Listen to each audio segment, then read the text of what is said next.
Okay, so this is a March 30 lecture. Uh, so here we will see about concept about exchange అనమాట. Exchange అంటే ఏంటంటే, for example, we want to send data to the multiple systems. Okay, so yeah, sorry. So sending data to the multiple target systems. మనకి మన దగ్గర ఒకటే source system ఉంది, but ఆ డేటాని మనం మల్టిపుల్ టార్గెట్ సిస్టమ్స్కి సెండ్ చేయాలి. ఓకే, అప్పుడు మనం ఏసింక్రనస్లో అయితే సింక్రనస్ ఎగ్జిక్యూషన్లో అయితే మన స్కేటర్ గెదర్ కానీ రౌండ్ రాబిన్ కానీ వాడతాం, రైట్? యా, సింక్రనస్ ఎగ్జిక్యూషన్లో either we use scatter gather round robin. అదే ఏసింక్రనస్లో అయితే we have component call exchange అనే ఒకటి ఉందన్నమాట. ఎక్స్చేంజ్ ఇది క్యూలో ఉంటుంది అనమాట, ఎనీ పాయింట్ ఎంక్యూలో ఉంటుంది. సో ఇది యూస్ చేస్తాం. I tell you how it will work. So let me open the documentation. Will go to any point time queue. Any point time క్యూలోకి వెళ్తాం, ప్లస్ ఐకన్ కొడతాం. ముందు క్యూ క్రియేట్ చేసాం కదా, అలా క్యూ క్రియేట్ చేసేలాగా ఇక్కడ విల్ క్రియేట్ ఎక్స్చేంజ్ అనమాట. అక్కడ రైట్ క్లిక్ కొట్టి విల్ క్లిక్ ఆన్ ఎక్స్చేంజ్. ఒకసారి ప్రీవియస్ వీడియో చూడండి, మీకు అర్థమవుతుంది. మనం ఎలాగైతే సేమ్ క్యూ క్రియేట్ చేసామో ఎనీ పాయింట్ టైం క్యూలో, మనం విల్ క్రియేట్ ఎక్స్చేంజ్ అనమాట. ఎక్స్చేంజ్ క్రియేట్ చేస్తాం. ఎక్స్చేంజ్ క్రియేట్ చేశాక ఇక్కడ మనం బైండ్ చేయొచ్చు. మన ఏ క్యూస్ కావాలో అవన్నీ, మనకు కావాల్సిన బైండ్ క్యూస్ అని, అక్కడ క్యూస్ ఆల్రెడీ క్రియేటెడ్ అనే క్యూస్ అన్నీ ఉంటాయి అనమాట. అవన్నీ బైండ్ చేయొచ్చు. అవన్నీ బైండ్ చేస్తాం. బైండ్ చేసి విల్ క్రియేట్ ద ఎక్స్చేంజ్ అనమాట.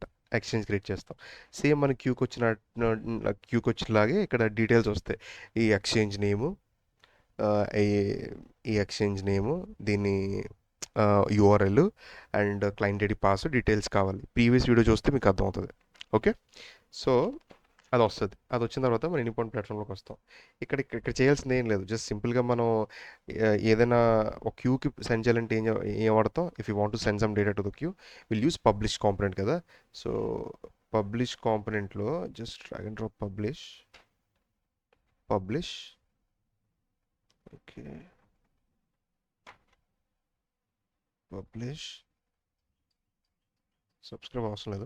ఓకే, ఈ పబ్లిష్ కాన్సెప్ట్ ఉంది కదా, ఈ పబ్లిష్ కాంపనెంట్లో విల్ జస్ట్ కాన్ఫిగర్. మనం ఏదైతే ఇప్పుడు ఎక్స్చేంజ్ డీటెయిల్స్ ఇచ్చేసామో will just configure those details అనమాట. దాని యూఆర్ఎల్, దాని క్లయింట్ ఐడి సీక్రెట్ అండ్ దాని నేమ్ ఇక్కడ పెడేస్తాం. Okay, that's it.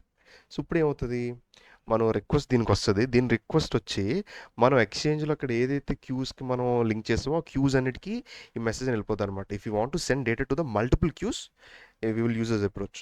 అంతే, అంతకుమించి ఇక్కడ ఇక్కడ ఏం లేదనమాట. ఓకే, మనం ఎక్స్చేంజ్ క్రియేట్ చేసాం కదా, క్రియేట్ చేసిన దానికి మనం స్క్రోల్ డౌన్ చేస్తే మల్టిపుల్ ఉంటే అక్కడ మనం చేసుకోవచ్చు అనమాట. మనం ఎప్పుడైతే రిక్వెస్ట్ పంపించామో అక్కడికి అన్నిటికి వెళ్ళిపోతాయి అనమాట. You can see this is how you can visualization. మన పబ్లిష్ కాంపనెంట్ ఉంది కదా, పబ్లిష్ కాంపనెంట్ హిట్ చేసినప్పుడు మన ఇక్కడ మనం ఏదైతే ఎక్స్చేంజ్ డీటెయిల్స్ అన్నీ ఇక్కడ కాన్ఫిగర్ చేస్తాం ఎనీ పాయింట్ స్టూడియోలో, ఇది ఎక్స్చేంజ్లో మల్టిపుల్ క్యూస్ అని బైండ్ చేస్తాం అనమాట. ఆ క్యూస్ అన్నిటికీ వెళ్ళిపోతుంది అనమాట. Okay, that's it. Now we will also see other thing అనమాట ఎనీ పాయింట్ ప్లాట్ఫామ్లో. ఓకే, సో ఇప్పుడు క్యూకి ఎక్స్చేంజ్కి డిఫరెన్స్ ఏంటి? క్యూ అంటే 1 to 1 అనమాట. మనం ఎప్పుడైతే క్యూ హిట్ చేసామో ఆ ఒక్క క్యూ మాత్రం వెళ్తుంది. ఎక్స్చేంజ్ అయితే చాలా క్యూస్కి పంపిస్తుంది అనమాట. Okay, fine. అండ్ ఆల్సో మన ప్రాజెక్ట్ స్ట్రక్చర్ అనమాట. మన ప్రాజెక్ట్ స్ట్రక్చర్ చూసినట్టయితే, సో ఫస్ట్ మనకి ఎస్ఆర్సి మెయిన్ వ్యూలు ఉంది కదా, ఎస్ఆర్సి మెయిన్ వ్యూ. ఇక్కడ మన ఫ్లోస్ అన్నీ ఇక్కడ మనం రాస్తాం అనమాట. ఇక్కడ ఉంటాయి ఫ్లోస్ అన్నీ ఉంటే, మనం ఏదైతే డెవలప్ చేస్తామో లాజిక్ అంతా ఇక్కడ ఉంటుంది. ఇంకోటి SRC main Java. SRC main జావాలో ఏముంటుందంటే, ఇక్కడ if you want to write any Java కోడ్తో కూడా ఫ్లోస్ క్రియేట్ చేయొచ్చు. అవన్నీ ఇక్కడ రాయొచ్చు అనమాట. బట్ జావాతో యూస్ చేయాల్సిన అవసరం లేదు. మన జావాతో ఏమైతే చేయొచ్చు అవన్నీ మనం నార్మల్గా డ్రాగ్ అండ్ డ్రాప్ కాంపోనెంట్స్తో కూడా చేసేయచ్చు. But if you want to write with Java you can do it here. SRC main రిసోర్సెస్లో ఏముంటే, ఎస్ఆర్సి మెయిన్ రిసోర్స్లో అయితే వీ హ్యావ్ మన ఏపీఐస్ ఉంటాయి. మన ఏపీఐస్ ఏవైతున్నాయి ఏపీఐస్ ఉంటాయి. మన ప్రాపర్టీ ఫైల్స్ క్రియేట్ చేసుకుంటే ప్రాపర్టీ ఫైల్స్ ఉంటాయి. అవన్నీ ఇక్కడ ఉంటాయి అనమాట.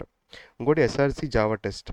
మనం ఎస్ఆర్సి జావా టెస్ట్లు ఏముంటాయంటే, ఇఫ్ మనం ఏమైనా జావా రిలేటెడ్ కోర్స్ రాస్తే మనం దానికి టెస్ట్ కేసెస్ రాద్దాం అనుకుంటే వీ విల్ రైట్ హియర్ అనమాట. Okay, and SRC test unit unit అనమాట. ఇక్కడ కూడా టెస్ట్ కేసెస్ రాయొచ్చు. That's it.